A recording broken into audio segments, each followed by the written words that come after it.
Kembali lagi di YouTube channel Doni Nanda TV. Nah, di video kali ini kita akan membahas materi pembelajaran tentang apa itu K3LH. Nah, langsung saja kita presentasikan slide-nya.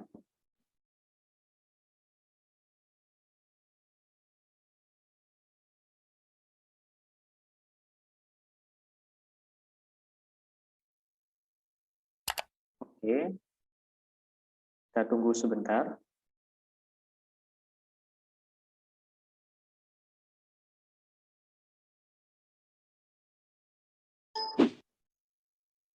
Oke, ini dia. Nah, K3LH. Kita masuk. Apa itu K3LH? Oke, ini dia. K3LH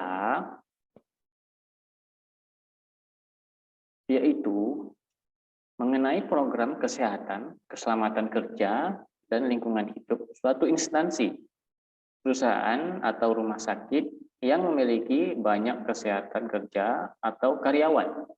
Nah, ketiga juga dapat diartikan sebagai upaya untuk melindungi karyawan atau tenaga kerja agar selalu dalam keadaan sehat dan selamat selama bekerja di tempat kerja tersebut.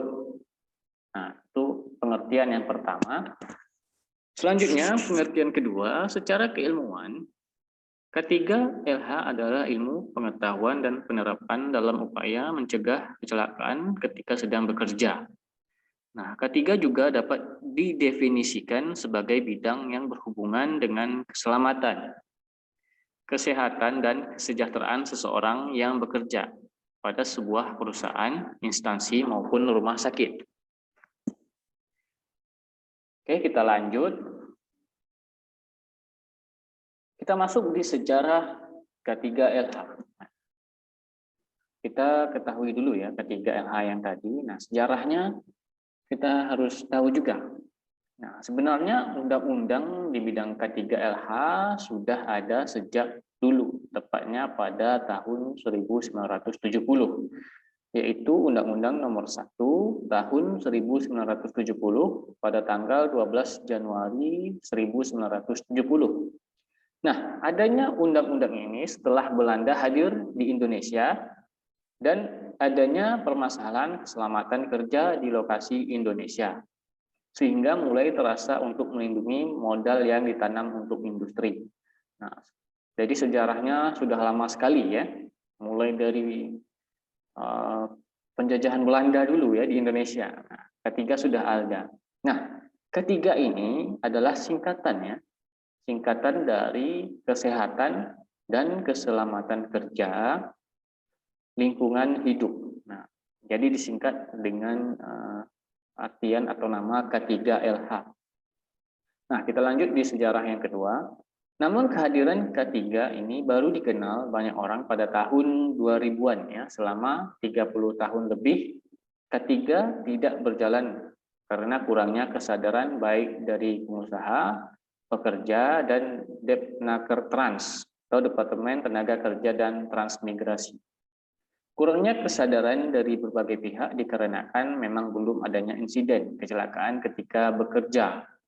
Nah, ini kita perlu perhatikan juga karena belum ada yang terjadi insiden, jadi orang kurang memperhatikan ini ya.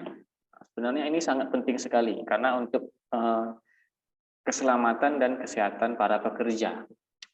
Oke, kita lanjut. Nah, ini dia untuk ciri-ciri dari K3 ya. Bisa kita lihat, kita geser dulu ini ya. Nah, ciri-ciri K3LH yang pertama memberikan fasilitas kerja seperti seragam dan sepatu keselamatan. Kedua fasilitas ini untuk dipakai seluruh karyawan atau pekerja yang terlibat dalam produksi bengkel dan lapangan. Nah, itu yang pertama dari ciri-ciri K3LH. Nah, yang kedua, memasang atribut K3LH di perusahaan atau pabrik, misalnya membuat tulisan yang berisi peringatan pekerja agar selalu sadar tentang keselamatan, kesehatan, ya, dan kebersihan lingkungan perusahaan. Nah, jadi kebersihan juga masuk di sini. Nah, selanjutnya atau bisa juga sebelum memasuki area produksi, ya, security memeriksa perlengkapan yang dibawa karyawan. Itu juga sangat penting sekali, ya. Nah, maksud dari adanya atribut K3LH bertujuan untuk menghindari bahaya atau kesalahan yang mungkin berakibat fatal. Nah, selain itu, kebersihan lingkungan perusahaan juga menciptakan suasana yang lebih nyaman, bersih, dan sehat. Nah, itu dia. Nah, selanjutnya yang ketiga, menerapkan K3LH dalam prosedur dan sistem kerja.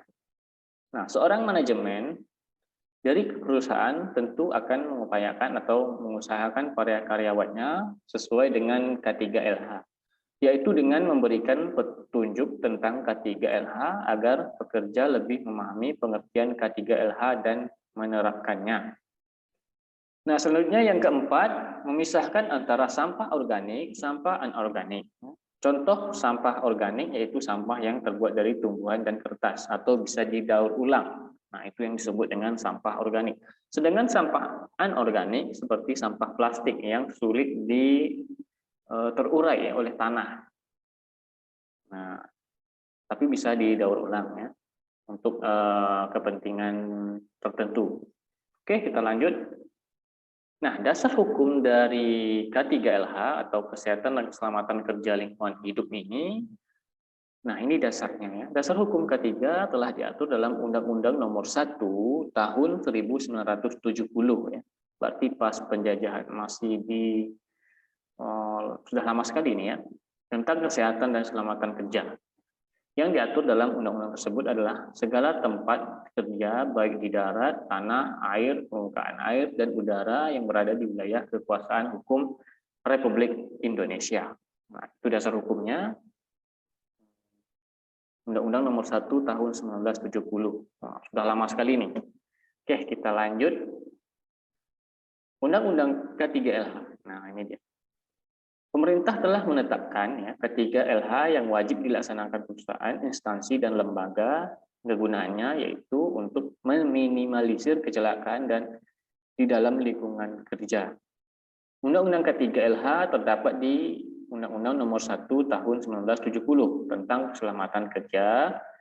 Undang-undang tersebut berisi aturan tentang kewajiban seseorang pimpinan atau pemilik tempat kerja dan tenaga pekerja dalam melaksanakan keselamatan kerja. Nah, undang-undang kedua yaitu Undang-Undang Nomor 23 Tahun 1992 tentang kesehatan. Nah, ini perlu digarisbawahi ini tentang kesehatan. Undang-undang ini berisi tentang kewajiban perusahaan dalam memeriksakan kesehatan badan, mental, dan kemampuan fisik tenaga kerja yang baru, ya. Undang-undang yang lain yaitu Undang-Undang Nomor 13 Tahun 2003 yang mengatur mengenai segala hal yang berhubungan dengan ketenaga kerjaan. Nah, itu dia undang-undang dari K3LH. Nah, tujuan dari K3LH ini kan kita mempelajari K3 ini tentu harus ada tujuannya, ya. Tujuan dari K3 ini ada beberapa tujuan, yaitu melindungi karyawan atau tenaga kerja atas hak keselamatannya, baik ketika sedang melakukan pekerjaannya maupun meningkatkan produksi dan produktivitas nasional. Tujuan dari K3LH juga untuk menjamin keselamatan setiap orang lain yang berada di tempat kerja. Selain itu, pemeliharaan sumber produksi pun dapat digunakan dengan aman dan efisien. Oke, itu dia. Kita lanjut, ya. Nah, di sini ada sasaran, ya, sasaran dari K3LH. Yang pertama, yaitu mencegah ada atau terkena penyakit di tempat kerja. Nah, ini tujuan apa sasaran yang pertama. Terus sasaran yang selanjutnya, mencegah terjadinya kecelakaan ketika sedang bekerja. Selanjutnya, mencegah terjadinya kematian di tempat kerja. Nah, ini berbahaya sekali, ya, langsung mencegah kematian, ya. Terus selanjutnya juga mengurangi dan mencegah terjadinya cacat atau permanen, ya, cacat tetap atau permanen. Nah, jadi kalau di perusahaan itu kan kadang ada yang perusahaan, namanya perusahaan itu banyak mesin ya, mesin. Jadi ketika karyawan bekerja, nah kadang tangannya atau apa tersangkut di mesin, nah ini bisa mengakibatkan cacat ya. Nah ini sasaran dari K3 ini mencegah itu ya. Nah, selanjutnya mencegah pemborosan tenaga kerja, alat, modal maupun sumber-sumber produksi ya. Jadi tidak terbuang sia-sia untuk tenaga kerjanya, alat, modal maupun sumber-sumber produksi lainnya. Nah, selanjutnya mengamankan material konstruksi pemakaian kerja, meningkatkan konsiditas kerja tanpa adanya pemerasan tenaga kerja dan menjamin kehidupan yang lebih produktif.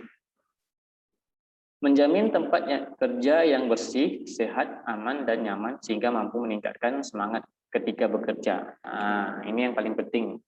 Ketika tempat kerja itu bersih, sehat, aman, dan nyaman, tentu orang akan betah untuk bekerja. Oke, kita lanjut. Nah, ini ada syarat-syarat dari K3LH ya. Yang pertama, mencegah dan mengurangi kecelakaan kerja. Selanjutnya, mencegah dan mengurangi bahaya peledakan ya. Ketika di perusahaan itu misalnya ada yang mesin-mesinnya itu ya, kadang takut meledak. Nah, ini mencegahnya. Selanjutnya, mencegah dan mengurangi dan memadamkan kebakaran. Selanjutnya memberi APD alat pelindung diri pada tenaga kerja atau karyawan. Nah, APD ini alat pelindung diri. Nah, misalnya kalau di pabrik itu ada sarung tangan ya, sarung tangan, terus helm safety, adanya air plug atau pelindung telinga kalau di perusahaannya itu bising ya, terus pakai sepatu safety. Nah, biasanya di perusahaan itu harus ada APD-nya. Terus memberikan P3K kecelakaan kerja. Nah, P3K ini adalah pertolongan pertama pada kecelakaan ya. Nah, ini juga syarat-syarat dari K3. Terus memberikan jalur evakuasi keadaan darurat. Nah, jalur evakuasi di sini yang dimaksud adalah ketika terjadinya suatu masalah, misalnya kebakaran ya. Nah, di situ sudah ada jalur evakuasinya. Misalnya ada kebakaran di perusahaan nih. Jadi kita di situ ada jalur evakuasinya, mau kemana, terus ada rambu-rambunya. Rambu-rambunya itu seperti misalnya tangga evakuasi, ya. Terus ada tanda misalnya titik kumpul. Kalau ketika ada gempa, ya titik kumpulnya di tempat lapangan yang luas. Nah seperti itu. Terus selanjutnya mencegah dan mengendalikan PAK atau penyakit akibat kerja dan keracunan. Nah ini juga. Selanjutnya mencegah dan mengendalikan timbulnya penyebaran suhu, debu, kotoran, kelembaban, asap, uap, gas, radiasi, kebisingan, dan getaran. Nah, ini syarat-syarat dari ketiga. Oke, lanjutnya masih banyak syarat-syaratnya. Yang selanjutnya suhu dan kelembapan di lingkungan kerja yang baik. Nah, ini syarat-syaratnya. Terus penerangan yang cukup dan sesuai standar. Nah, ini juga. Selanjutnya menyediakan ventilasi yang cukup di tempat kerja. Nah, ventilasi ini sangat penting sekali agar udara bisa keluar masuk ke dalam perusahaan atau tempat kerja.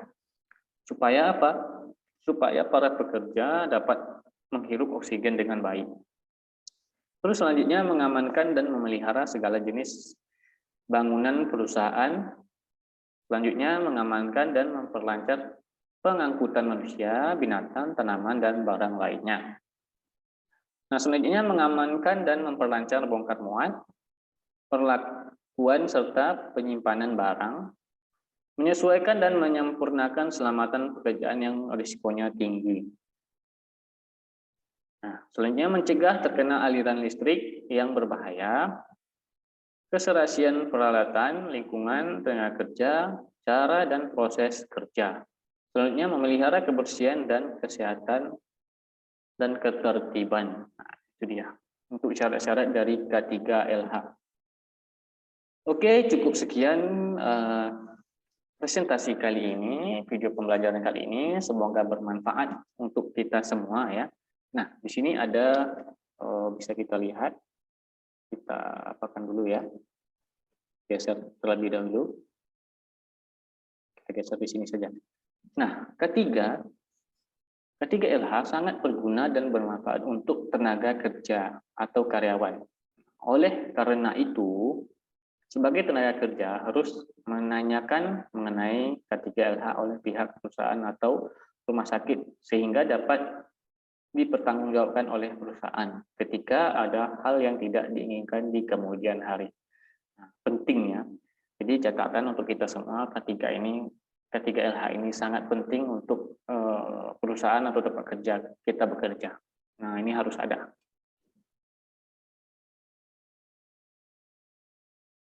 Oke, cukup sekian video kali ini ya. Jangan lupa di like, subscribe yang bagi yang belum subscribe, dan komen.